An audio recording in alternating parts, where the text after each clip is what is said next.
Right before walking down the aisle, my fiancé's sister sneered, "You'll never be the woman he loves most. I'll always come first." My fiancé laughed and whispered, "She's right, you know." I smiled and said, "Enjoy the wedding." Then I walked out and straight into the limo with his biggest secret. So, I was supposed to get married last weekend. Everything was set. The Plaza Hotel. A six-figure wedding. A Vera Wang dress. Hundreds of guests. Months of planning.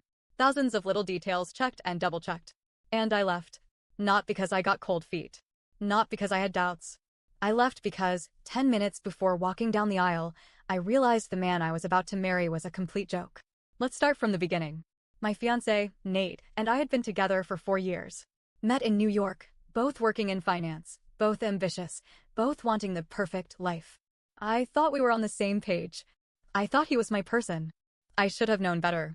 The first red flag? His sister, Allison. She had zero boundaries. And when I say zero, I mean she was practically his second girlfriend. She would sit in his lap at family gatherings. She would jokingly refer to herself as the most important woman in his life. She had a meltdown when she found out I was moving in with him. She would openly say things like, "I don't think Nate should ever get married. He's meant to be free." At first, I told myself it was just an overprotective sibling thing. Some families are just weirdly close. I figured once Nate and I got engaged, she'd back off. She didn't. If anything, she got worse. The second red flag? Nate never really shut it down. He would laugh it off. Say she was kidding. Tell me I was being too sensitive whenever I got uncomfortable. Even when I pointed out how strange it was that his sister threw a fit when he canceled dinner with her because we had plans, he shrugged and said, "That's just how she is." Looking back, that should have been enough. But love makes you stupid. Then there was the money situation. I knew Nate had expensive taste. Designer suits, fancy watches, first-class flights, private clubs. But I thought he could afford it. I mean, we worked in finance. We made good money. But something always felt off. Like the time his credit card got declined at Cipriani, and he laughed and said, "Oh, I must have hit my limit." Or the time we were supposed to split the cost of a vacation, and at the last minute, he asked me to put it on my card. "I'll pay back," he said. He never did. I convinced myself it wasn't a big deal. That maybe he was just bad with budgeting. I even offered to help him organize his finances once, and he brushed it off. The truth? I had no idea where his money was really coming from. Until 2 weeks before the wedding. I was at a work event, a charity gala at the Met, when I met a man named Bradley Peters. We got to talking. I mentioned I was getting married soon. He asked who my fiancé was. I told him. His expression changed immediately. "Brad, Nate? Nate last name? Me? Yeah, do you know him?" Brad laughs, "Yeah, I know him." He pulled out his phone, scrolled for a second, and then showed me a picture. It was a selfie of him and Nate. On a yacht. In Ibiza. That wasn't the shocking part. The shocking part? Nate was sitting on his lap. My stomach dropped. I forced myself to keep my face neutral. "How do you know him?" Brad smiled. "He didn't tell you?" "We've been involved for a while now." I thought I was going to throw up. Brad must have seen my face because he immediately went, "Oh my God. You didn't know." I shook my head. Then he looked genuinely pissed. Apparently, Brad had been funding Nate's entire lifestyle for the past 3 years. Rent, travel, clothes, expensive dinners. Everything. And Nate had led him to believe that I knew. That I was okay with it. "Wait, so you guys are together?" I asked, still in complete shock. Brad sighed. "Not exactly. I mean, yeah, we've been close." But he made it sound like it was an arrangement. That you were on board. I was shaking. 2 weeks before our wedding, and I found out my fiancé was someone's sugar baby. And he let me think he was just a rich guy who made some bad spending choices. Brad was livid. Not at me, at Nate. "He lied to both of us," he said. "That's cute." I don't know why, but I laughed. Maybe because it was so insane that my brain just refused to process it. And that's when Brad said, "What do you want to do about it?" And an idea started forming. I kept my mouth shut. I acted completely normal in the days leading up to the wedding. I let Nate think I was blissfully unaware. Let him pose for engagement pictures. Let him go to his bachelor party. Let him send me sappy texts about how he couldn't wait to spend the rest of his life with me. And then, 10 minutes before the ceremony, Allison walked into the bridal suite. I should have expected it. She walked up to me, smirking, eyes full of victory, and said, "You'll never be the woman he loves most. I'll always come first." And then, behind her, Nate appeared. And instead of shutting her down, instead of telling her to stop being a psychotic third wheel in his love life, he laughed. He looked at me and laughed. And then he said, "She's right, you know." I don't know what it was about those words, but something in me just clicked. This was never going to change. He was never going to put me first. Even without the Brad situation, even if we got married, I'd always be fighting for a place in my own husband's life. And I was done fighting.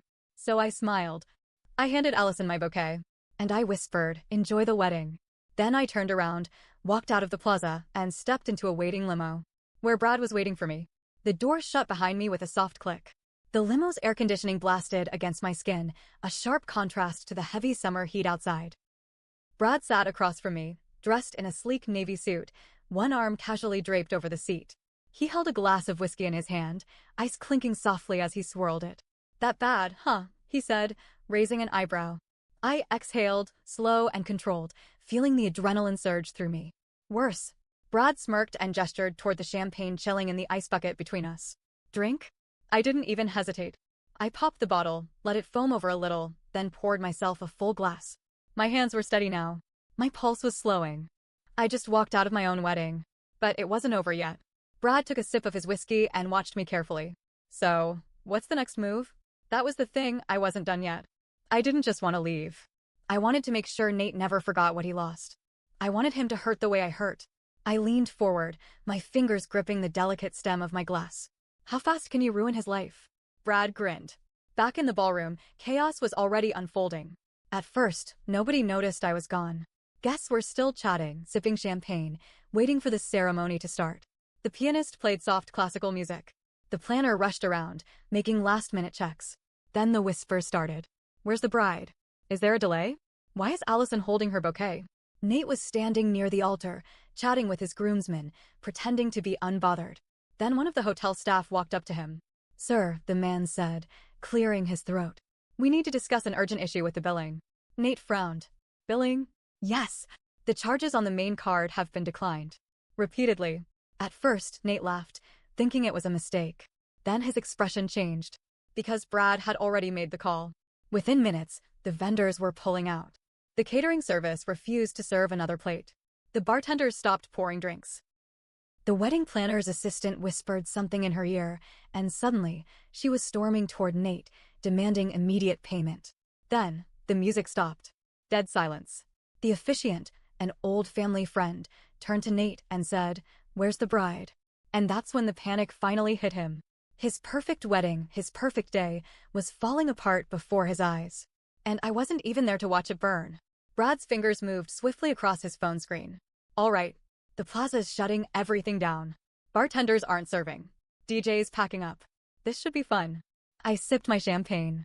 "Not enough." Brad's eyes flicked up to mine, amused. "You're ruthless. You're just figuring that out?"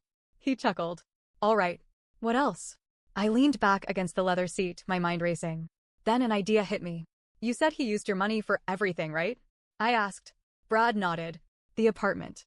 The car. The memberships. All of it. Take it back." Brad's grin widened. "Now we're talking." He made another call. Within minutes, Nate's luxurious apartment, paid for by Brad, was no longer his. The keys? Revoked. The Porsche? On its way to being towed. The credit cards? Frozen. By the time Nate figured out what was happening, he'd be homeless, broke, and humiliated. And I wasn't even done yet. Then Brad's phone rang. His expression darkened as he glanced at the screen. He hesitated before answering. "What?" he said sharply. I watched his face carefully. His relaxed smirk vanished. His jaw tightened. Something was wrong. "Are you sure?" he asked. A long pause. Then he cursed under his breath and hung up. "What?" I asked. He exhaled and rubbed his jaw. "There's an issue." A bad feeling crept up my spine. "What kind of issue?" Brad met my gaze. Turns out I wasn't the only one Nate was taking money from. I froze. "What?" Brad leaned forward. "There's another man. A bigger deal than me. Someone with real power. And he's looking for Nate." I stared at him. "Who the hell are we talking about?" Brad ran a hand through his hair. "Damon Russo." I felt my stomach flip. Everyone in Manhattan knew that name. Damon Russo wasn't just rich, he was dangerous. The kind of man whose money came with unspoken rules. The kind of man you didn't just scam. And Nate had scammed him too. Brad shook his head. If Nate thinks losing his wedding is bad, he has no idea what's coming next. I took a slow breath. This wasn't just about revenge anymore. This was about survival. The limo was quiet now, except for the low hum of the city outside and the occasional clink of Brad's ice against his glass. I set my champagne down, my fingers gripping the stem a little too tightly. What do you mean? Nate scammed Damon Russo. Brad exhaled sharply and ran a hand through his hair. I mean exactly that. Damon isn't like me. He doesn't just throw money around for fun, he expects something in return. And if he doesn't get it, things get messy. I swallowed. Messy how? Brad gave me a long look. You ever hear about that hedge fund guy who went missing last year? I nodded. Yeah. Some billionaire? What was his name? Doesn't matter. Point is, he owed Damon money. One day, he's on his yacht in the Hamptons. Next day? Gone. No body, no news, just vanished. That's how Damon handles things. A cold chill ran through me. I had been thinking small. Petty revenge. Ruining a wedding. Freezing his credit. Watching him crumble. But this? This was bigger than me. And Nate had no idea what was coming for him. Nate was unraveling. The realization that I was gone had finally hit him. He had gone from casually checking his watch to full-blown panic mode. What do you mean she left? He snapped at the wedding planner, his voice rising. The poor woman looked like she wanted to disappear. She walked out, sir. I don't know why. She just left the bouquet with your sister and she left what with Allison. That's when he turned and really looked. Allison stood there, still clutching my wedding bouquet. Her hands were shaking, her face a furious shade of red. What the hell did you say to her? Nate demanded. Allison's lips parted, but nothing came out. Because she knew. This was her fault. She had pushed too hard. Had wanted too badly to be the most important woman in his life. And now, because of her, he had nothing. That's when his phone buzzed. A text from his building concierge. Nate, there's an issue with your lease. Please contact management ASAP. Then another. Portia Financial Services, we regret to inform you that your account has been terminated due to non-payment. Your vehicle is being repossessed. His stomach dropped. Something was seriously wrong. Then, another text. This one from a number he didn't recognize. Damon Russo wants to see you. Now. His hands went clammy. Because that was the text that could cost him his life. Brad's phone rang again. He stared at the screen, lips pressing into a thin line. Let me guess, I said. Damon? Brad exhaled. Yeah. And I need to answer this. He pressed the button and put it on speaker. Damon, Brad said smoothly. A deep, gravelly voice filled the car. I hear you've been playing games with my money. I went completely still. Brad shot me a look that said don't speak. Damon, Brad said calmly, this isn't about me. Then who's it about? Brad's jaw tightened. Nate. A low chuckle. The little rat. I had a feeling. You see, Brad, I don't like when people waste my time. And your boy Nate? He's wasted a lot of it. Brad leaned forward. What did he do? Damon let out a slow breath. Let's just say he convinced me to invest in something that doesn't exist. A fake deal. A shell company. Thousands of dollars funneled into nothing. And now he thinks he can walk away? I felt my stomach twist. This wasn't just Nate mooching off sugar daddies. This was fraud. Brad ran a hand down his face. How much are we talking? There was a pause. Then Damon said. 3 million. I almost choked on air. $3 million. Nate had conned a man like Damon Russo out of millions and thought he could get away with it. I gripped Brad's arm, trying to keep my voice steady. If Damon finds him first, what happens? Brad met my gaze, then turned back to the phone. Damon, let me handle this. Damon laughed. You don't handle things, Brad. You throw money at them. And unfortunately for Nate, I don't want money. I want him. Click. The line went dead. My heart was pounding now. I had walked away thinking I was leaving Nate to financial ruin. I hadn't realized I was leaving him to potentially die. Brad rubbed his temples. This is bad. I nodded, swallowing hard. Yeah, no kidding. Then I straightened. Brad, we have to find him first. Brad blinked. Why the hell would we do that? Because, I said, gripping my champagne glass so tight my knuckles turned white. As much as I hate him, I don't want him dead. Brad sighed, leaning back against the seat. All right, so where do we start?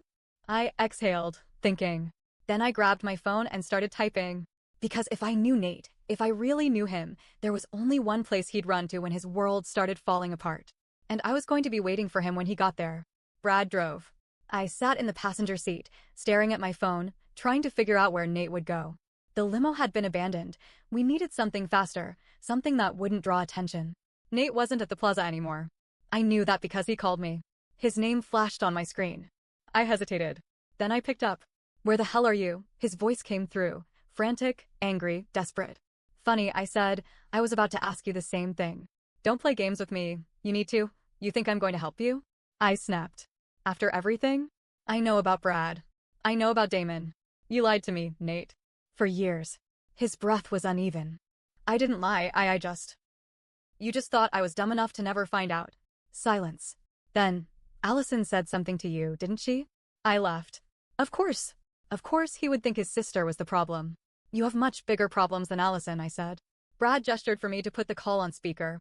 I did. Nate, Brad said smoothly. Damon wants his money. Silence. Then, I don't have it. Brad shook his head. Wrong answer. Nate's voice cracked. Please. You have to help me. You still have money, you can. Brad barked out a laugh. Oh, now you want my help? What happened to all that cocky bullshit? What happened to Brad won't care. I didn't think it was possible, but Nate sounded smaller. I messed up. Brad clenched his jaw. Yeah, you did. And Damon's not exactly the forgiving type. Hi, I can fix this. I just need time. You don't have time. I leaned in. Where are you, Nate? Silence. Then, the apartment. I glanced at Brad. The one you just revoked his lease on? Brad smirked. I turned back to the phone. Stay there. We're coming. When we arrived, the doorman wouldn't let us up. Mr. Last Name is no longer a resident here, he said, stone-faced. Brad slid him a crisp 100. We'll only be 10 minutes. The doorman hesitated, then nodded. We took the elevator up. When the doors opened, the hallway was eerily quiet. Then we saw him. Nate was sitting on the floor outside the apartment, knees up, head in his hands. His tie was loosened, his hair disheveled. He looked up when he saw us. You did this, he said to Brad. Brad snorted. You did this to yourself. I crossed my arms. Stand up. Nate hesitated. Then, slowly, he did. I stared at him. This was the man I was supposed to marry. And now? I felt nothing for him. Did you ever love me? I asked. He flinched. Of course I did. I tilted my head. So when you were flying to Ibiza with Brad, or scamming Damon Russo out of millions, was that love? His jaw clenched. Was it love when you laughed at Allison's disgusting comment instead of defending me? Was it love when you used his money to pay for our wedding? Nate exhaled, shoulders sagging. I didn't want you to know. Know what? That you were a fraud. No. His eyes flashed. That I was never enough. I stilled. He swallowed. I grew up watching guys like Brad. Like Damon. These powerful men who had everything. And I wanted to be like them. I wanted to be the man who could give you the world. I stared at him, trying to process if that was supposed to be an excuse. That's not love, I said finally. That's vanity. His expression crumpled. I was going to tell you. After the wedding, I was going to fix everything. Brad laughed. You think Damon was gonna let you walk away? Nate's hands curled into fists. What do I do? I shook my head. That's not my problem anymore. Then I turned to Brad. Let's go. I didn't look back. Nate tried calling. Blocked. Allison sent a 3-page email blaming me for ruining her brother's life. I replied with a single sentence, enjoy being the most important woman in his life. Blocked. Damon found Nate. I don't know what happened after that, but I do know that Nate left the city overnight. Gone. Vanished. I didn't ask questions. Brad and I? We kept in touch. Turns out we actually make great business partners. Who knew? And me? I walked away free. No wedding. No fraud. No Nate. Just me, a glass of champagne, and the rest of my life waiting. And honestly, I've never felt lighter.